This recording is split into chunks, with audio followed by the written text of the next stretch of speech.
So I'm going to explain to you guys some things about rigging. Both beginners and more advanced students can follow through the whole process.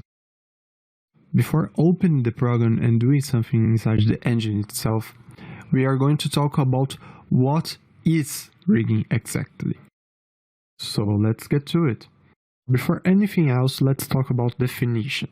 The rigging is a technique used in the skeletal animation for representing a 3D character model using a series of interconnected digital bones.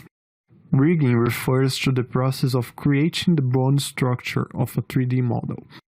This structure is used to manipulate a 3D model like a puppet for animation. Pretty much anything can be rigged. A spaceship, a soldier, a galaxy, a door, it doesn't even matter what object is. Adding bones will allow any object to be animated freely. Rigging is most common in animated characters for games and movies. This technique simplifies the animation process and improves production efficiency. Once rigged with skeletal bones, any 3D object can be controlled and distorted as needed. In the entertainment industry, rigging is a major step in the standard way of animating characters. Achieving smooth and complex animations is entirely dependent on the quality of the rigging phase in the animation pipeline. Rigging is an essential part of the 3D production pipeline. You need to know what it takes to make your rig stand out from the multitude of other rigs out there. And what's important for a great rig is that it is both intuitive and flexible for the animator. In this video, you will learn the general workflow of a rig creation process, so you can create the best possible rig for any project you encounter. The first thing that you gotta know is plan of the action itself. Many things will fail very quickly if you don't plan correctly your rigs. So what does it mean? First of all, the range of motion. It's always good to build your rig in the most flexible way. The more poses and the more complex motion your rig can perform without breaking, the more fun it will be the animator to use it, and therefore, the better the animation will be. But it's not always easy to build a rig that stays stable on extreme poses. And if you're building the rig for a project that involves more than just yourself, it is wise to find out what the character will be performing and what he won't be. Knowing those things can save you a great deal of time. And remember, the more people that are involved in the creative direction of the process is more likely that things will change. So, always prepare for changes. If you want to make the best rig possible for a personal project, or just for fun, things can look a little different. Here's a simple tip. A stable rig can perform most of the actions that an average human can do. Don't try to force in features that under normal circumstances would not be possible for the character that you want to rig. If you need to incorporate added features, for example, if you want to rig a car accident or something that extreme, it's better to make a specialized rig just for that scene. Now, in the second place, let's talk about topology. A clean model is essential. Working with a symmetrical pose with clean topology will make the skinning process much easier. Try not to use an extreme polygon density for your base models for the first skinning. Skinning a low-resolution character is much easier and takes a fraction of the time that's required to properly skin a subdivided character. However, if you are given a rather high-resolution model, don't worry. That's what I'm here for, right? Now, let's suppose that your character already has a clean topology and now you know a little bit in what is important in rigging.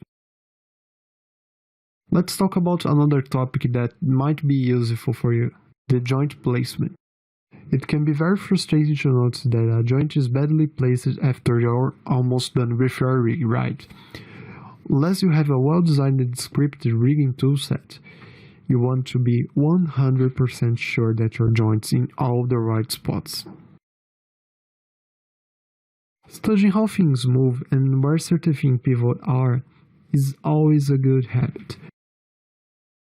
Get to know the different skeleton joint types and how to represent them the best way in your rig. For instance, taking a closer look to a certain joint type and knowing how it should bend and how it should behave in general. Let's talk about now forward kinematics and inverse kinematics. Forward kinematics is one of the two basic ways to calculate the joint movement of a fully rigged character.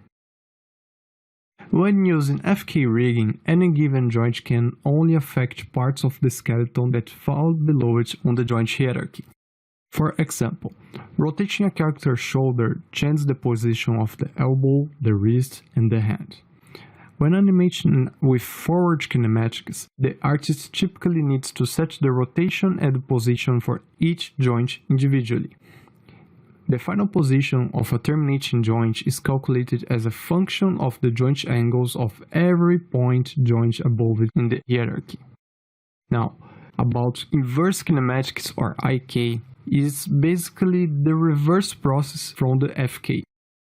It is often used as an efficient solution for rigging a character's arms and legs. Now, since we are almost done here, I want to talk about as well freedom and constraints of a skeleton. When rigging, keep in mind that joints like elbows and knees are limited to a single degree of freedom in the real world, meaning they can only bend along one axis. Likewise, a human neck cannot rotate 360 degrees, right? To prevent unrealistic animation, it's a good idea to set up joint constraints when you're building your rig. We are going to address this in a further tutorial. And now for the last topic, I'm going to explain to you guys some things about the facial rigging. A character with a facial rig is usually altogether separate from the main motion controls. It's inefficient and incredibly difficult to create a satisfactory facial rig using traditional bone and joint structure. So morph targets or blend shapes are usually seen as a more effective solution. Facial rig is a topic in and of itself, so be on the lookout for more videos about this subject. Rigging itself is a really huge area, and since I think it won't be much use just explain all the technical stuff in the same video, I will just get to work with you guys and explain the whole process behind it, okay? So see you on the next video.